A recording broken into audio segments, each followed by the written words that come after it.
Elections అయిన తర్వాత results రాకముందు వరకు రూరల్ ఓట్లన్నీ వైఎస్ఆర్సీపీ అని మీరు నేను అందరూ నమ్మారు. అసలు ఈ ల్యాండ్ టైటిల్ యాక్ట్ కానీ తీసుకురాకపోయి ఉంటే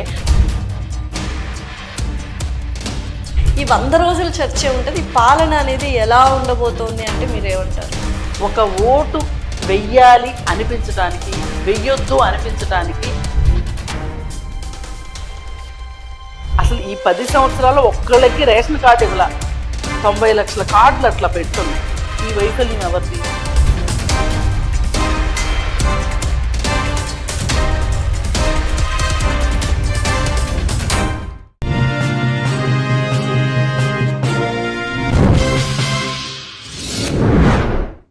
హాయ్, హలో, నమస్తే. ప్రస్తుతం మనతో పాటు స్టూడియోలో ఉన్నారు సోషల్ యాక్టివిస్ట్ అండ్ అలాగే పొలిటికల్ అనలిస్ట్ కృష్ణకుమారి గారు. నమస్కారం అండి. నమస్తే.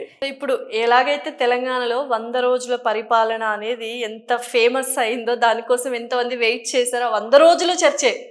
సో ఇప్పుడు కూడా ఆంధ్రాలో అటువంటి ఎలక్షన్ రిజల్టే కనపడింది కాబట్టి ఈ 100 రోజుల చర్చే ఉంటుంది. ఈ పాలన అనేది ఎలా ఉండబోతోంది అంటే మీరేమంటారు?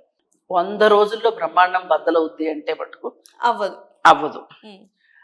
ఇక్కడ కూడా వాళ్ళు ఉచిత బస్సు ప్రయాణం అది ఇమీడియట్గా చేయొచ్చు. దానివల్ల నష్టాలు ఏంటి, లాభాలు ఏంటి అని నన్ను అడగండి. చేయొచ్చు. ఓకే, చేశారు. అలాగే 6 గ్యారంటీలు అని చెప్పారు కదా వీళ్ళు. ఆ 6 గ్యారంటీలు మొదలెట్టారా లేదా అన్నది పాయింట్. ఇక్కడ మొదలెట్టారు. మొదలెట్టినప్పుడు ఇంక వాళ్ళని మనం వైఫల్యం అని ఎలా అనగలం? అంటే 100 రోజుల్లో 6 గ్యారెంటీలు పూర్తి చేస్తాము అన్న మళ్ళీ నిబంధనలు పెట్టి మళ్ళీ వాటిని ఎక్స్టెండ్ చేసి ఇవన్నీ కూడా చేస్తున్నారు. ప్రతిపక్షాలు విమర్శిస్తున్నాయి. ఒకటి చెప్పమంటారా? ఇప్పుడు దేనికైనా ఏ పథకానికైనా ఆధారం ఒక సిటీ బస్ ప్రయాణానికి ఆధార్ కార్డు ఆధారం. మిగతా వాటన్నిటికీ ఆధారం ఏంటి? తెల్ల రేషన్ కార్డు. గత 10 సంవత్సరాలుగా దాదాపు 90 లక్షల కార్డులు పెండింగ్ లో ఉన్నాయి. అసలు ఈ 10 సంవత్సరాలు ఒక్కళ్ళకి రేషన్ కార్డు ఇవ్వాల. 90 లక్షల కార్డులు అట్లా పెట్టున్నాయి. ఈ వైఫల్యం ఎవరిది? ఇప్పుడు వచ్చి రేవంత్ రెడ్డి వచ్చి ఈ 90 లక్షల కార్డుల్లో అర్హులెవరు, అనర్హులెవరు, మళ్ళీ కొత్తగా వచ్చిన అప్లికేషన్లు ఏంటి, ఇవన్నీ చూసుకోవడానికి టైం పడుతుంది కదా. కరెక్ట్.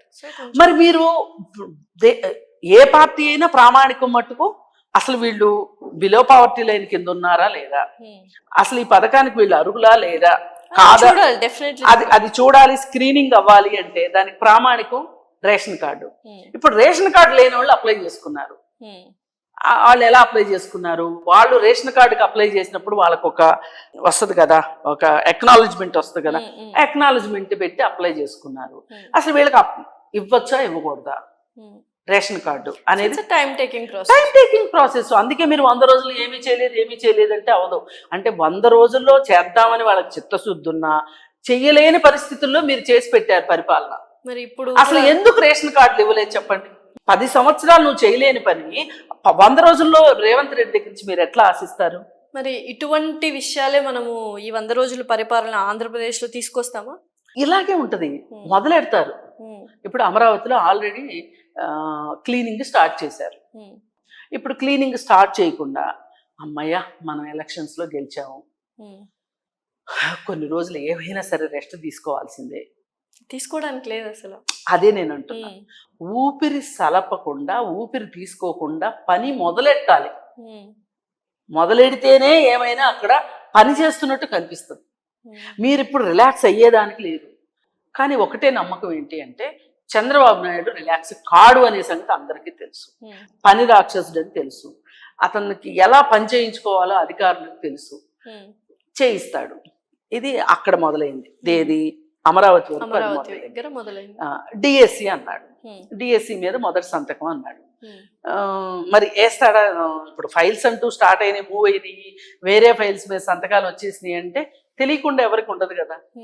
అక్కడ గగ్గోలు స్టార్ట్ అయిపోద్ది కదా. అందుకని డిఎస్సి మీద ఫస్ట్ సంతకం డిఎస్సి అని వేస్తారు.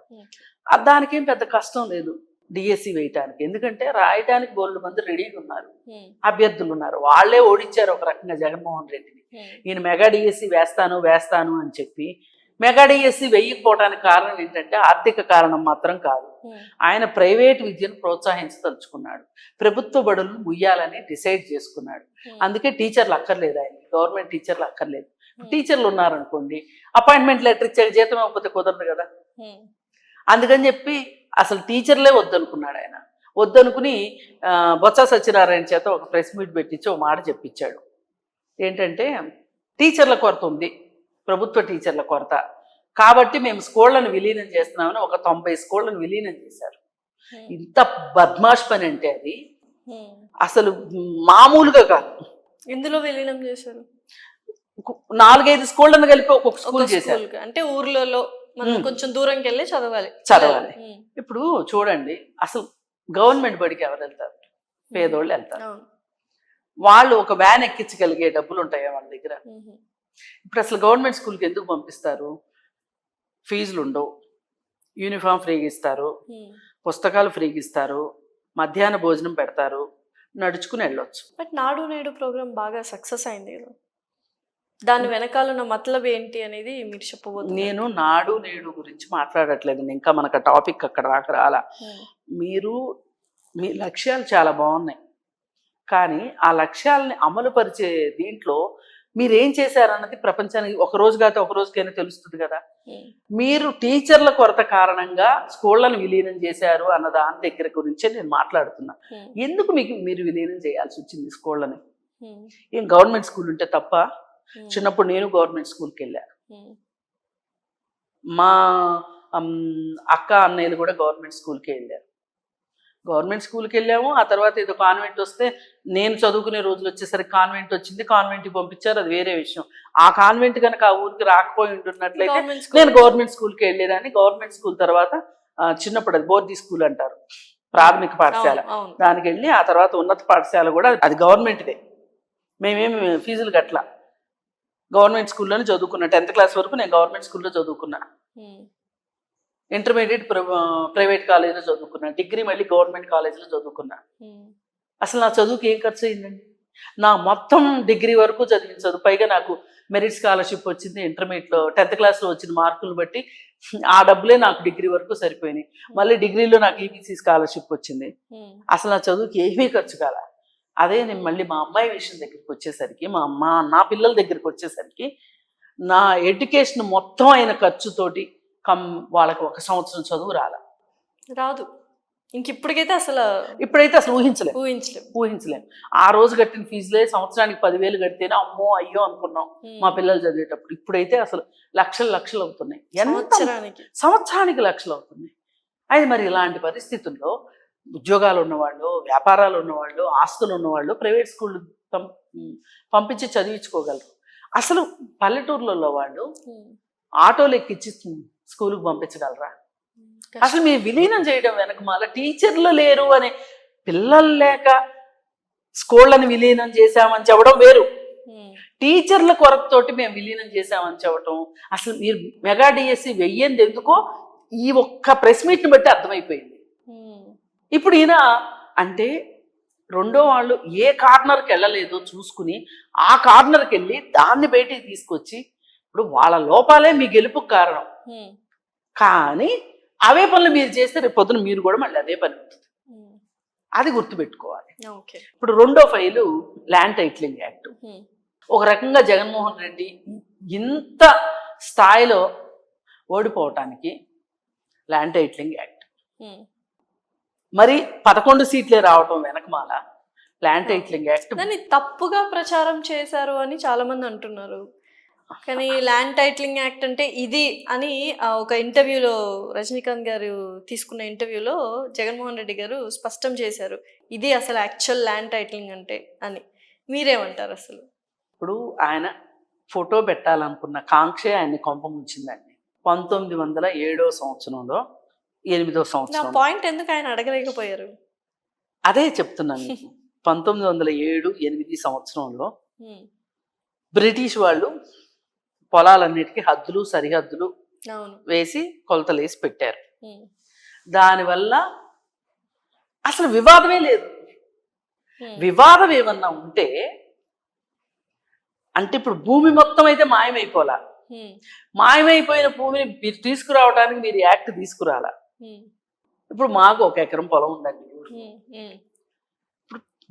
నా పక్క ఆయన నా 10 గుంటలు కొట్టేశాడు, అంటే 10 సెంట్లు కొట్టేశాడు. నాకు 90 సెంట్లే మిగిలింది. నేను ఎంఆర్ఓ ఆఫీస్ దగ్గరికి వెళ్ళి ఫస్ట్ విలేజ్ ఆఫీస్కి వెళ్ళి విలేజ్ ఆఫీస్లో ఒక అప్లికేషన్ ఇచ్చుకొని, తర్వాత ఎంఆర్ఓ ఆఫీస్కి వెళ్ళి అప్లికేషన్ ఇచ్చుకొని వాళ్ళని వచ్చి కొలవమని చెప్పి అడిగి వాళ్ళు గవర్నమెంట్ సర్వేయర్లు వచ్చి కొలుస్తారు. కొలిసి నాకు రికార్డులో ఎకరం ఉన్నప్పటికీ, అంటే 100 సెంట్లు ఉన్నప్పటికీ 90 సెంట్లే ఉంది అనుకోండి.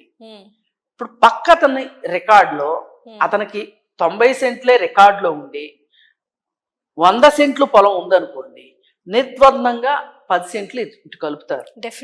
డెఫినెట్గా ఇంత చిన్నగా అయిపోయే విషయాల్ని ల్యాండ్ టైటిలింగ్ యాక్ట్ అని తీసుకురావాల్సిన అవసరం ఏంటి? అంటే నేను చాలా చేసేసాను అని చెప్పాలనుకుంటే అదే ఆయన పంపించింది. పైగా ఎవరైనా సరే, నా తండ్రి నాకు పొలం ఇచ్చారు, నా తండ్రికి ఎవరు ఇచ్చారు? వాళ్ళ తండ్రి ఇచ్చారు. అది మా వంశ వృక్షం, మా ఫ్యామిలీ ట్రీ. అందులో ఈయన ఫోటో ఏంటి?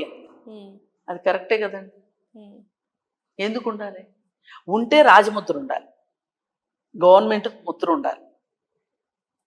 నేను 5 సంవత్సరాలకు ఒకసారి వచ్చి వెళ్ళిపోయే ముఖ్యమంత్రికి నేను బద్దురాలని కాదు. నేను ఈ దేశ పౌరురాలుగా ఈ దేశానికి నేను బద్దురాలని. ఈ రాజ్యాంగానికి, చట్టానికి నేను మీరు చెప్పినట్టు ఆ ల్యాండ్ టైటిలింగ్ యాక్ట్ ఒక్కటే కొంప ముంచిందని అనుకుంటున్నాను. చివరిలో ఇప్పుడు పల్లెటూర్లలోనండి ఎంతో కొంత పాత కాంగ్రెస్ అభిమానం రైతులకి, వైఎస్ఆర్ అభిమానం రైతుల్లో ఉందండి, ఈ రోజుకి ఉంది. కానీ జగన్మోహన్ రెడ్డి పని కొట్టుకుని చెడగొట్టుకున్నాడు. అసలు ఈ ల్యాండ్ టైటిలింగ్ యాక్ట్ కానీ తీసుకురాకపోయి ఉంటే పల్లెటూర్ల ఓట్లు జగన్మోహన్ రెడ్డికి పడేవి, అర్బన్ ఓట్లే పడతాయి తెలుగుదేశానికి అని అనుకున్నాడు జగన్మోహన్ రెడ్డి. ఎలక్షన్స్ అయిన తర్వాత రిజల్ట్స్ రాకముందు వరకు రూరల్ ఓట్లన్నీ వైఎస్ఆర్సీపీ అని మీరు నేను అందరూ నమ్మారు. అందరూ నమ్మాము. ఇప్పుడు గెలిస్తే కూడా ఎవరు గెలిచినా 90-92 సీట్లతోనే గెలుస్తారు, ఎడ్జ్లో గెలుస్తారు అని అనుకుంటే అవి కాకపోతే కేకే సర్వే అని ఒకటి వచ్చింది కదండి. వాళ్ళు చాలా పర్ఫెక్ట్ ఇచ్చారు. పోయినసారి వాళ్ళు 151 ఇచ్చారు, ఈసారి 161 ఇచ్చారు. అది కాస్త 3 సీట్లు అటు ఇటు అయ్యి 165కో 164కో చేరింది అనుకోండి. కానీ అతను తీసుకున్న ప్రామాణికాలు ఏంటి అంటే, ఏ పథకం ఎంత ఇన్ఫ్లుయెన్స్ చేసింది పీపుల్ని, ఏ పథకం ప్రజల్లో అసహనాన్ని, అశాంతిని తీసుకొచ్చింది, అలాగే పరిశ్రమలు రావట్లేదు, ఉద్యోగాలు లేవు అని ఎంతమంది అనుకుంటున్నారు, ఈ లిక్కర్ పాలసీ గురించి ఏమనుకుంటున్నారు, మందుబాబులు ఏమనుకుంటున్నారు, ఈ మందుబాబుల కుటుంబాల వాళ్ళు ఏమనుకుంటున్నారు, శాండ్ పాలసీ, మైనింగ్ పాలసీ, వీటన్నిటి గురించి కూడా అతను చాలా సునిశ్చితంగా వెళ్ళాడు. అంటే అది సైంటిఫిక్ సర్వే. ఇప్పుడు ఒకటండి, ఒకప్పుడు ఈ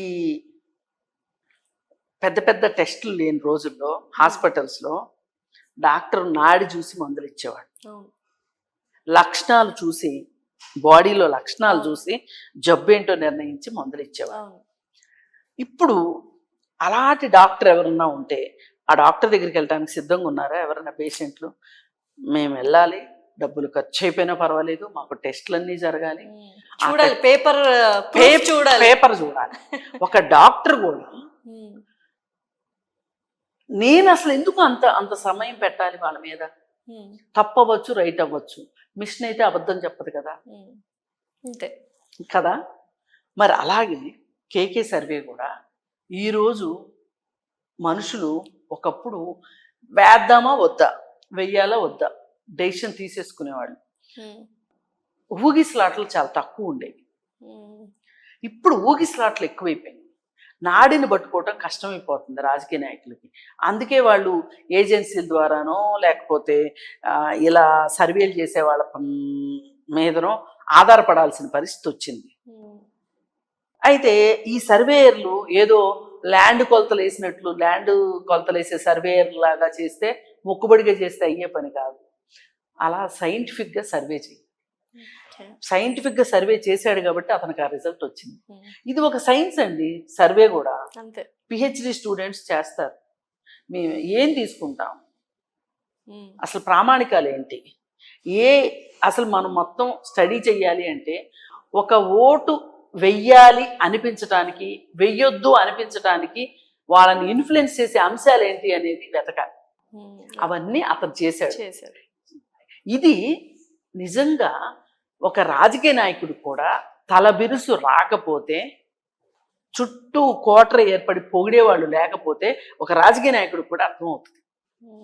కానీ మన వాళ్ళందరూ ఒకసారి అధికారంలోకి రాగానే చుట్టూ ఒక 10 మంది చేరతారు, మంది మార్బలం భజనగాళ్ళు మొదలవుతారు, ఆహా ఓహో అని చెప్తారు. జగన్మోహన్ రెడ్డి కూడా అలాగే చెప్పారు. జగన్మోహన్ రెడ్డి కూడా కోట దాటి బయటికి రాదలుచుకోలేదు, జనాల్లో ఏ రోజు లేడు, మంత్రుల్ని కలవలేదు, మంత్రులకి ఎమ్మెల్యేలకి అపాయింట్మెంట్లు లేవు, సాధారణ ప్రజలకు అసలు అపాయింట్మెంట్లే లేవు. మరి వాళ్ళ నాన్న దగ్గర నుంచి ఏం నేర్చుకున్నాడో అతను తెలియదు, కానీ వాళ్ళ నాన్న ప్రతి ఒక్కరికి యాక్సెసిబుల్గా ఉండేవాడు. మార్నింగే ఆయన బయట కూర్చుంటే జనాలు వచ్చేవాళ్ళు. అలా అసలు ఒక 4 కిలోమీటర్లు నడిస్తే కానీ నీ దగ్గరికి చేరరు అన్న పరిస్థితి. అంటే కొంతమంది అయితే 4 కిలోమీటర్లు, కొంతమంది అయితే 3 కిలోమీటర్లు, వాళ్ళ హోదాలను బట్టి. ఆఖరికి సినిమా యాక్టర్లను కూడా నువ్వు 1/2 కిలోమీటర్ నడిపిస్తుంది. ఇది కదా ఇప్పుడు సినిమా ఇండస్ట్రీ ఒక్కళ్ళు కూడా నీ తరఫున లేరు. ఎందుకు లేరు? ఆ రోజు వాళ్ళకి చేసిన అవమానానికి. వాళ్ళు ఎన్ని కుప్పిగంతులు వేయించావు, ఎన్ని డాన్సులు వేయించావు వాళ్ళ చేత. పైగా వాళ్ళు ఇప్పుడు మన ఇంటికి ఎవరైనా వస్తారండి, నేను ఇక్కడే కూర్చొని రెండు కూర్చోండి అంటే బాగుంటుందా? నేను లేచి కొంతమందిని అక్కడ దాకా వెళ్ళి రిసీవ్ చేసుకుంటాం, కొంతమందిని సగం దూరం వెళ్ళి రిసీవ్ చేసుకుంటాం. కానీ ఎవరిని రిసీవ్ చేసుకున్నా మనం కొంచెం లేచి నుంచుని రిసీవ్ చేసుకుంటాం. ఇలాంటి విషయాల్లో జగన్మోహన్ రెడ్డి సరిదిద్దుకోలేని తప్పులు చేశారు. అందుకే ఇవాళ 11 సీట్లకు పరిమితం అయ్యాడు.